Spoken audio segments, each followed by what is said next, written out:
भारत में गरीबी, ये एक ऐसा टॉपिक है जिसके बारे में हम सब ने सुना तो बहुत है, पर क्या हम इसे सच में समझते हैं?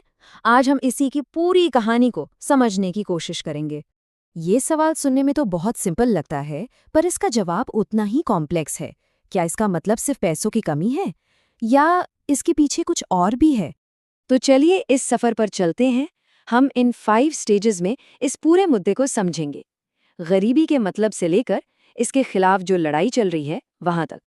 ओके, तो सबसे पहले सबसे बेसिक सवाल, आखिर ये गरीबी है क्या? मतलब इसे डिफाइन कैसे करते हैं?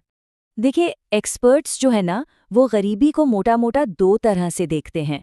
एक है एब्सोल्यूट पॉवर्टी, मतलब जब किसी के पास जीने के लिए बेसिक चीजें जैसे खाना, घर, ये सब ना हो। और दूसरी है रिलेटिव पॉवर्टी, यानी जब आप अपने आसपास के लोगों के मुकाबले में आर्थिक रूप से कमजोर हों।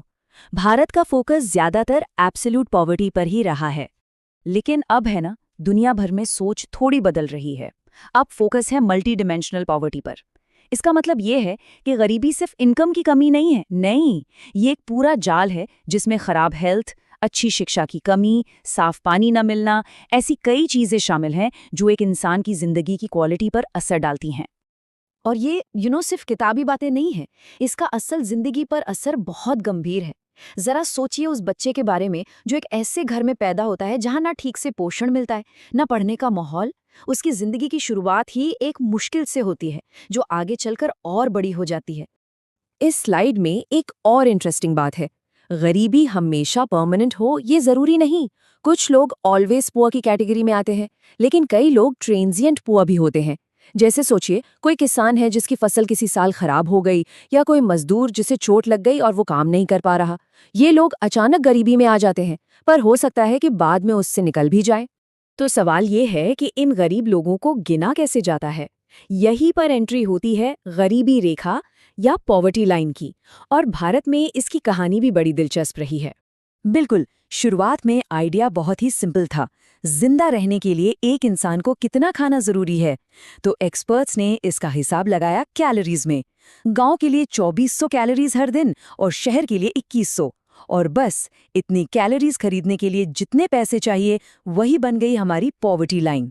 पर समय के साथ ये महसूस किया गया कि भाई, इंसान सिर्फ रोटी से तो नहीं जीता ना, उसे दूसरी चीजें भी चाहिए। इसलिए अलग अलग एक्सपर्ट कमिटीज बनाई गईं।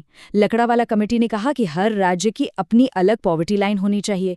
फिर आया एक असली टर्निंग पॉइंट, और वो टर्निंग पॉइंट था तेंदुलकर कमेटी। उन्होंने एक, आप कह सकते हैं, गेम चेंजिंग बात कही। उन्होंने कहा कि अरे भाई, आज के ज़माने में हेल्थ और एजुकेशन पर जो प्राइवेट खर्चा होता है, वो भी तो एक बेसिक ज़रूरत है। इस एक एडिशन ने गरीबी को देखने का पूरा नज़रिया और उसके आंकड़े दोनों को बदल कर रख दिया। तो इस नई समझ के साथ आज भारत कहाँ खड़ा है? चलिए डेटा पर एक नज़र डालते हैं। तस्वीर काफ़ी उम्मीद भरी है, पर उसमें कुछ चुनौतियां भी साफ नज़र आती हैं। ये नंबर देखिए ध्यान से, 24.82 करोड़। नीति आयोग के हिसाब से पिछले सिर्फ 9 सालों में इतने लोग मल्टी डायमेंशनल पॉवर्टी से बाहर आए हैं। ये कोई छोटा मोटा नंबर नहीं है। एक दशक में ये एक जबरदस्त अचीवमेंट है। और ये कोई अचानक हुआ चमत्कार नहीं है। ये स्लाइड दिखाती है कि पिछले कई दशकों से 1970s से लेकर अब तक भारत में गरीबी रेखा से नीचे यानी बीपीएल लोगों का प्रतिशत लगातार नीचे जा रहा है। ये एक लॉन्ग टर्म सक्सेस स्टोरी है। लेकिन जैसा कहते हैं ना, पिक्चर अभी बाकी है। प्रोग्रेस के साथ साथ चुनौतियां भी हैं। पहली, रीजनल डिस्पैरिटी। गरीबी पूरे देश में एक जैसी नहीं है, ये कुछ राज्यों में बहुत ज्यादा कॉन्सेंट्रेटेड है।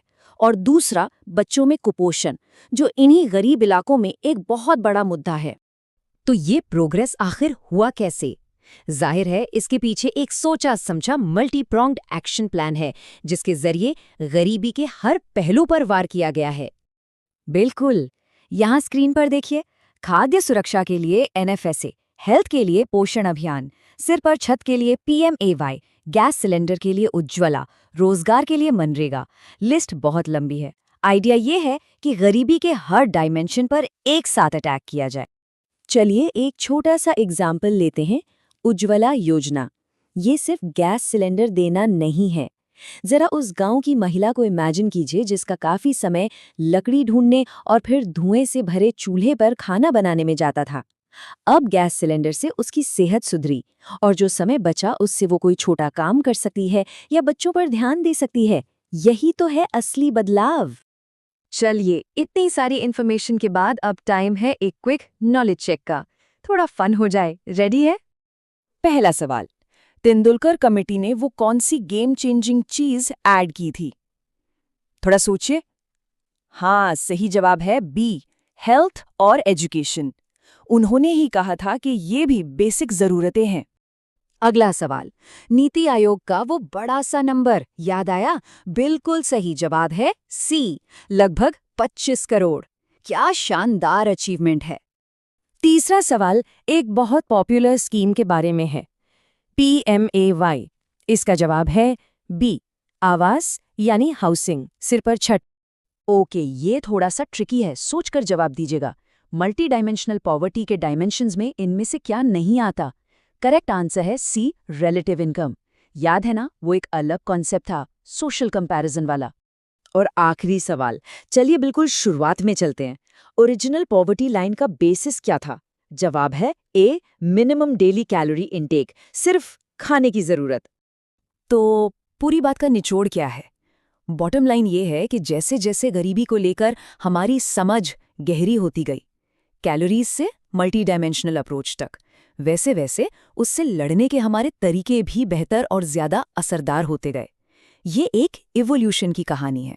लेकिन ये सारी प्रोग्रेस एक नया और बहुत ज़रूरी सवाल भी खड़ा करती है कि अगर इतने सारे लोग बेसिक गरीबी से बाहर आ रहे हैं तो एक अच्छी, स्टेबल नौकरी मिलना आज भी इतना मुश्किल क्यों है?